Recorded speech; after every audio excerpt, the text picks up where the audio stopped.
everyone, my name is Chloe, and today I'm here to do the mid-year book freakout tag. So I know I did this last year at some point, but I wanted to do it again this year because these questions are so good and they're so fun to watch. But you guys, I'm going to be honest, they kind of stress me out to film because it asks you to make decisions about the best of up to this point. And you guys know I feel like books are like my children. I can't pick my favorites, but here we go. I'm going to try. So I don't know who the original creator is, but if I can find out, I will put it down below.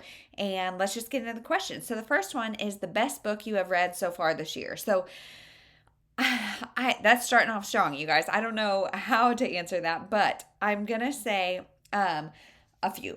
So the first one is The Overdue Life of Amy Byler by Kelly Harms. This one surprised me because it is so good. It is about a mom who, her husband has kind of disappeared. They're divorced now, obviously. So she is a single mom. She throws everything she has into her kids and is just like living for her kids. Well, then her husband kind of comes back and says, hey, can I take the kids for a couple weeks? And she's like, okay, this kind of overlaps with this library conference because she's a librarian. This conference I want to go to in New York. That's fine. I'll go to New York. You take the kids, etc. And she's just like trying to re-find herself. And you guys know I love women's fiction about women starting over, especially if they're moms. Totally relatable. Love this. Next is When You Wish by Kristen Harmel. So this one also caught me off guard. So this one is about a pop star who her mom, I think, is her manager or something. And she just like kind of loses it one day. Not loses it in a Britney Spears like shaving your head way of losing it, but like losing it in a way of like she just cuts her hair, changes her persona, and leaves in the middle of the night. And I got all of the like 90s, early 2000s pop star vibes from this. Like there's a boy involved, and it very much felt like Britney and Justin, or Christina Aguilera, or Jessica Simpson and Nick Lachey. Like I just got so much nostalgia from this book. I really love this. So this is probably my favorite YA of the year. Then also I read The Good Sister by Sally Hepworth. That is one of my favorite thrillers so far.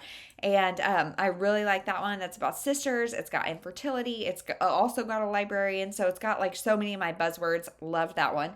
And then I've read a fair amount of Brittany C. Cherry again this year, and I love all of them. But Art and Soul, Landon and Shay, and The Silent Waters have all been my favorites that I have read this year. So next is the best sequel you have read in 2021. And I'm not a huge series reader. I don't really love them. But I did read Landon and Shay Part 1 and 2. So I'm going to say Part 2. And you guys, I think I actually liked Part 2 better than Part 1. So this book is split up. Part 1 is when they're like in high school and young. And then this is years later. And I love that like childhood, sweetheart, first love, second chance. Love it. Love this book. Highly, highly recommend this duology. So next is a new release you have not read, but you want to, I think is what the question is.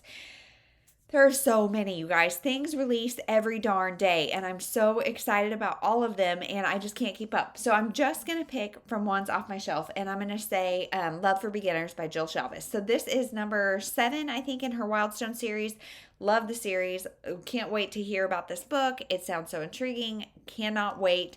Don't know why I haven't read it, but this is gonna be my answer, although there are tons that I could say for that. Next is most anticipated release for the second half of the year. And again, I could say tons, you guys. I have so many. And like, I feel like every time I look on Goodreads or anything, there's a new author that I love coming out with something new. So I'm, again, just going to pick one that I have physically. And this is Heard It in a Love Song by Tracy Garvis Graves. And I love Tracy Garvis Graves. This cover is beautiful. I want a signed copy, and I have not read this yet, but it's about a single dad. I think she's a music teacher. Like, I get definite like Daisy Jones vibes from this cover, but not from the synopsis. So I'm really excited to read this. And she hasn't published anything in a while. The last one was The Girl He Used to Know, and I really liked that. So I am excited to read this. Next is The Biggest Disappointment. And normally, you guys, I would not still have this on my shelf, but I have tried to like sell this thing. I've tried like trading it, and nobody wants it. So I need to just take it to the little free library. But it is The Ones Who Got Away by Ronnie Lawrence. So this is a 4-book series about these people who were involved in a school shooting. So this whole high school group of kids was involved in this school shooting, and now they're coming back to do like a documentary type thing. And This one is the first, and I did not like it at all. So I don't love this. I don't know how to say, like, I'm very intrigued by school shooting storylines and how people cope through that. And I think um, I really wanted more of that, but this is really just like that's just how these people meet, and then it turns into a super steamy romance. And I feel like that's just like background. We don't really hear a whole lot about it. I don't know. This was way too steamy for me. I did not continue with the series, and I'm trying to unhaul the whole series. Next is the biggest surprise. So I talked about a couple of those. The Amy Byler was a huge surprise. The Kristen Harmel was a huge surprise, but also, this one, I just read this, and this is called Midwives. And from this cover, I was like, I don't know. This is one my mom gave me. It says 20th anniversary edition. Sometimes male authors I have a hard time with, especially if they're like older written. But I thought this was so good. And so this is about a midwife who she is assisting in a birth, or one of her clients is giving birth, and she seems to have a stroke and die. And so this woman feels that there is still a baby heartbeat. So it's the middle of the ice storm. She can't take her to a hospital. So she performs a C-section. And then she is accused of killing the mom. So this book was so good. And it surprised me how much I like this. Next is my new favorite author. So this could be debut or just new to me. And I'm going to say Kelly Harms. One of my most anticipated releases too is the 7-Day Switch that she has coming out with. And I just loved Amy Byler so much. And I got the 7-Day Switch on Amazon First Reads. Can't wait to read it. I think her writing style is great. The content of the one I read was great. Overall, I'm really excited to find out more about her. Next is your newest fictional crush. And I don't really get fictional crushes. I don't know, but I do love a cinnamon roll hero. And so I'm going to say, I think his name was Knox, maybe. I think it was Knox from The Locker Room by Megan Quinn. I loved this guy. So this book is a sports romance. It's a baseball romance. So he's got this like macho jock kind of situation going on, but he is so relentless in his pursuit of the heroine, who I think her name was Emery.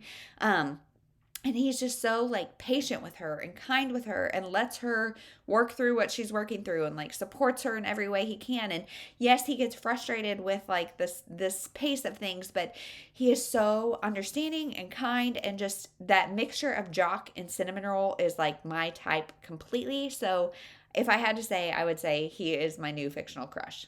Next is your newest favorite character. And so in the same way that I don't really form crushes, I don't like have favorite characters. I don't know, but I'm gonna say Courtney from Daughters of the Bride by Susan Mallory. So this was the May Book Sisters Book Club pick, and Courtney is the youngest sister, and she is kind of like, they all just assume she's like kind of ditzy, and she's got a learning disability, and so they all just like call things pulling a Courtney, and so she has always been like kind of babied, I guess, and I just kind of related to her, and she was so funny, and like nobody really expected it. Like her humor was funny, and it just kind of came out of nowhere, and I just thought she was great. She was like this secret bad A woman doing all these things that she didn't want to like talk about because she knew her family would be like, okay, Courtney, and like talk down to her. And she was actually super smart and great. So I loved Courtney, and I thought she was really great. Next is a book that made you cry. And this could also be on my list of favorites that I've read this year. And it is The Night Olivia Fell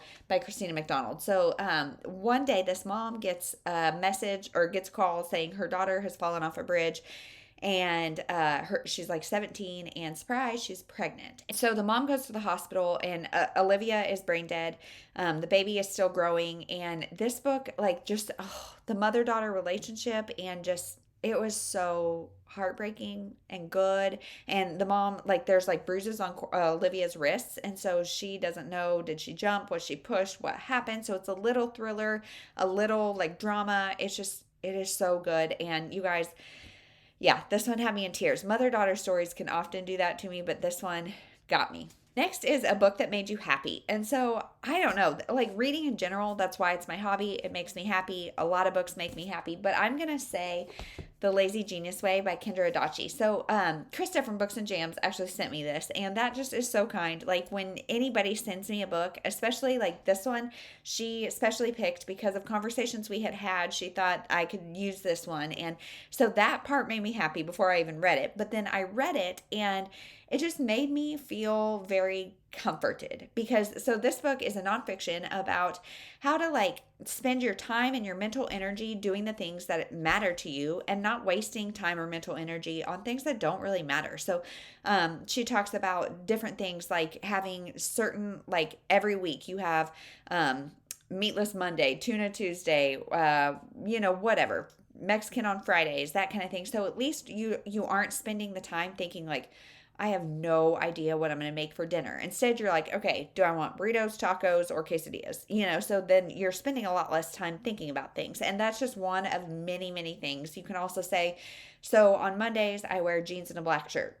It can be any black shirt, it can be any jeans, but I wear jeans and a black shirt. And so you really are cutting down on time. And that makes me feel so good to like have a plan, and just all of her different suggestions made me really happy. Thinking about Krista, knowing how much I would enjoy this made me happy. This book was just great. Next is the most beautiful book you have bought or received this year. So again, I feel like book covers are great, but I don't care that much. However, these two, well, first of all, I love the look of a hardcover. I don't love reading hardcovers, but I love the look of it. And so this one is The Lost Roses by Martha Hall Kelly. So this is the sequel, which I think is actually a prequel maybe to Lilac Girls. And I really like Lilac Girls, but this, I just feel like if I'm going to read a historical fiction, this is going to be it. So it's got two women walking through a bleak situation, walking together. I don't know. This makes me like really motivated to read historical fiction, which is something I definitely need. So this cover pulls me in.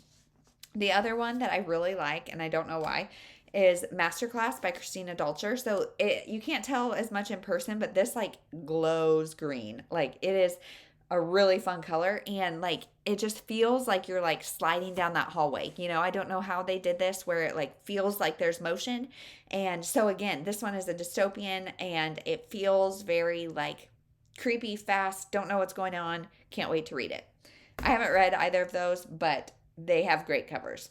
Next is, what books do you need to read by the end of the year? And you guys, I saw this question and I just kind of laughed because I need to read a lot. I need, see these shelves back here? That's what I need to read by the end of the year. So I set a goal on January 1st that my physical TBR would be 100 less on December 31st than it was on January 1st. And I think I'm actually higher than I was. I'm not sure exactly, but I'm like right around that number. So I have to read 100 of these by the end of the year.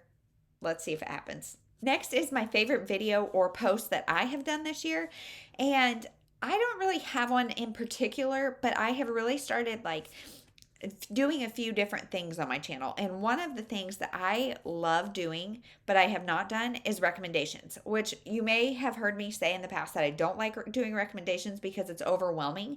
But I have kind of put a formula in my head of like, I'm going to do 5 or 6, and then I can do a part 2, or I can do whatever. And so thinking about that, like I love looking at all the books that I have and talking about the ones that I super duper love. And so I've only done a couple recommendations on this channel, but I love the idea of doing recommendations and I hope to do more. So I also have started like tracking via a spreadsheet as well as like a Google Doc about tropes and things. And so that has made the idea of doing recommendations so much easier, just because every book I read, then I put it in the categories and the tropes and that kind of thing.